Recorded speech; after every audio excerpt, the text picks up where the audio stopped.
Hey, you guys, I've got some tips for you on rolling a wall. These are going to save you time and they're going to give you better results.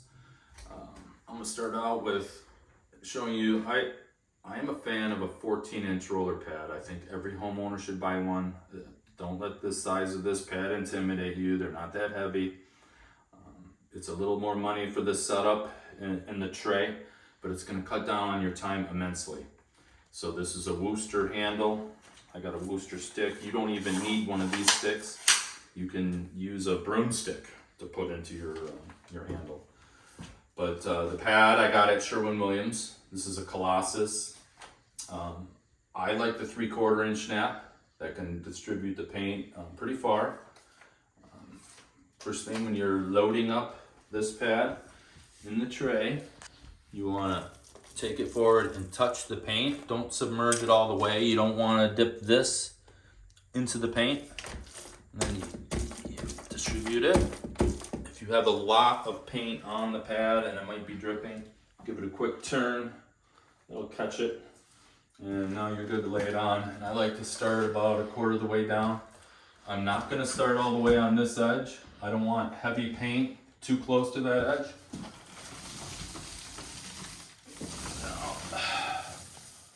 Coming out a little bit. I like to touch the tape at the base and get as close as I can on the ceiling. Now I'm coming back and working this paint to the wall, not touching the wall. I don't want to touch this wall. The end of the roller pad could make a funny swirl on this wall. So we work it in, now we're bringing it back. So you can see this is going pretty far. There is a lot of paint. You might think a 3/4 inch nap might be too heavy, but you can actually control the stipple that the pad leaves by how far you take the paint. So now we're approaching a plug. Notice we didn't cut around the plug. We don't need to. We got it taped off. It's going to be fine. So here I will roll right up to that plug. Now I got a lot of the paint off of the pad, so I got this little area right here. And I'm going top to bottom. I'm not breaking in the middle. And I'm not doing a W or an N. Now this technique here keeps a wet edge and it cuts down on overlap lines. If you make a series of W's or N's, when your paint dries, and you're looking at the wall in the sunshine, you're gonna see these overlap lines everywhere. So keep it ceiling to floor. Keep your wet edge. Start about yay high.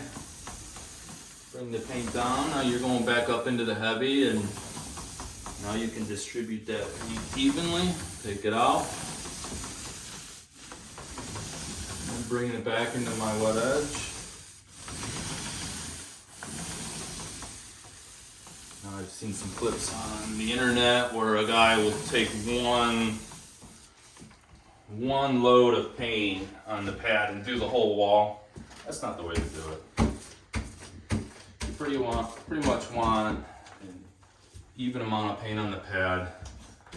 Don't press on the pad. You're just guiding the pad, and that will distribute the paint at the right consistency to give you a nice even finish when it dries. And you always want to do 2 coats. 2 coats will give you the best coverage and the most even sheen. Now, I have a room here that's roughly 12 by 14, and I'm using a Benjamin Moore product, a Regal Eggshell. And this 1 gallon is gonna make this whole room twice. So if you have a bedroom and you're thinking, boy, this is gonna take a lot of paint, start out with 1 gallon. And if by chance you run out, then go buy another one, because this paint isn't cheap.